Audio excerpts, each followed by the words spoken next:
একজনকে চিনতে পারবো, তার পুরো ফেস আমার মেমোরিতে সেট হয়েছে। যেমন ডিবি কার্যালয়ে আমাদেরকে মারধর করেছে এই আপনার এডিসি অ্যাডমিন ছিল শাহিন শাহ, তার রুমে, এবং আরেকজন ছিল ঢাকা মহানগর সম্ভবত উত্তরের যুগ্ম কমিশনার খন্দকার নুরুন নবী, তার রুমে চোরের মতো আপনার হাতে হ্যান্ডকাপ পরা, হাত আপনার এই যে আঙ্গুল ফ্র্যাকচার করে ফেলেছে, এখনও নাড়াতে পারি না।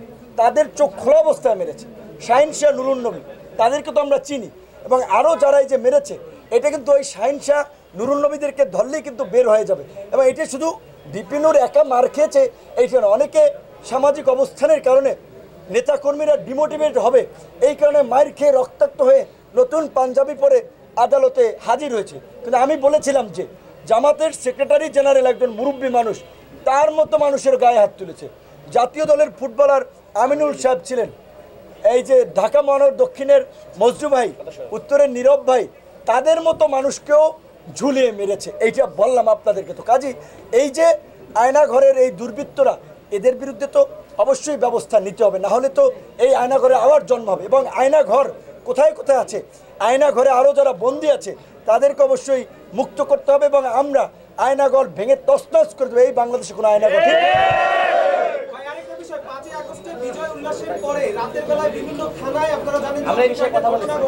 গতকালকেও রাজারবাগ পুলিশ লাইনে অনেকগুলো লাশ গিয়েছে, যারা সিনিয়র অফিসার তারা কেউ লাশের দায়িত্ব নিচ্ছেন না, এমনও তথ্য এসেছে। এবং আপনারা জানেন 4 থেকে 5টা টেলিভিশনে ভাঙচুর, লুটপাট এবং হামলা চালানো হয়। আমার কথা যে এই ঘটনাগুলো কারা ঘটাচ্ছে বলে আপনি মনে করেন, এবং যারা এখানে কাজ করছে পুলিশ সদস্য কিংবা সংবাদকর্মী যারা ভেতরে রয়েছে, তাদেরও তো সংসার রয়েছে, এই বিষয়ে আপনার কি বক্তব্য আছে? না, এটা পরিষ্কার আমরা বলেছি, কিন্তু এরা স্পষ্টত দুর্বৃত্ত এবং লুটেরা, যারা এই বিভিন্ন প্রতিষ্ঠানে অগ্নিসংযোগ করছে, ভাঙচুর করছে। এবং এই যে এখন আমাদের বিজয় হয়েছে, তাহলে এখন কেন থানায় আক্রমণ করা হবে? এই যে ধরেন ডিবি হারুন সাহেব কিংবা এই নুরুন নবী কিংবা এডিসি শাহিন শাহ, এই রকমের পুরো ডিবি কার্যালয় আমার ধারণা আপনার ধরেন 15 থেকে 20 জন অফিসার হবে, যে যারা বেপরোয়া ছিল, মারধর করেছে। তাহলে বাকি অফিসাররা তো ভালো। আর এই অপকর্মগুলো করেছে অফিসাররা, কনস্টেবল, একজন এসআই, তারা তো আমাদের সাথে কিছু করে নেই। এই যে কারাগারে গিয়েছিলাম, কারারক্ষীদের অত্যন্ত ভালো ব্যবহার, মানবিক ব্যবহার।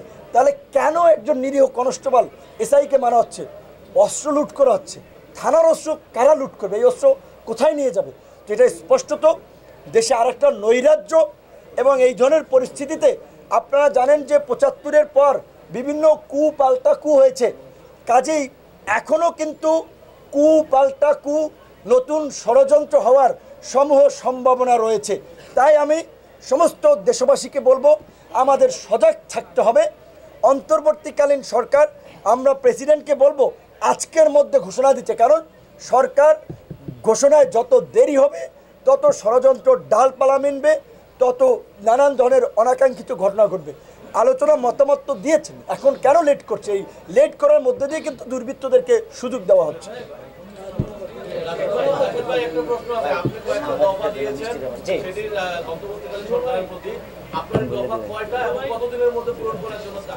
আমরা এখন তো 15টি দফা দিয়েছি, এবং এটি সংযোজন বিয়োজন করে আমরা যেটি বলেছি যে আমরা রাষ্ট্রপতি যেহেতু বিভিন্ন রাজনৈতিক দলের সাথে বসবে, আমাদের সাথে প্রথম দফা বসা হয়েছে, আরও তিনি বসতে চেয়েছেন, তো আমরা সেখানে আমাদের প্রস্তাবিত দফাগুলো আমরা সেখানে দিব। ইতিমধ্যে আমরা আজকে 15 দফা আমরা তুলে ধরেছি। প্রিয় সাংবাদিক ভাইরা, আপনাদের এইটা তো আপনাকে এখনই পূরণ করতে হবে, অন্যথায় এই নৈরাজ্য তো বন্ধ হবে না। এটা তো এখনই সম্ভব। প্রধান নির্বাচন কমিশনারকে সরিয়ে দেন, স্পষ্ট প্রমাণ রয়েছে তিনি রাষ্ট্রের সাথে, জনগণের সাথে বেইমানি করেছেন। পুরো নির্বাচন কমিশন, তো এরকম যারা রয়েছে সাংবিধানিক প্রতিষ্ঠানে, প্রশাসনে, গোয়েন্দা সংস্থায় যারা দুর্বৃত্ত, ওই আপনার এরকম যারা অন্যায়কারী রয়েছে, তাদেরকে সরিয়ে দেন। এটা 2 দিনের মধ্যে সম্ভব।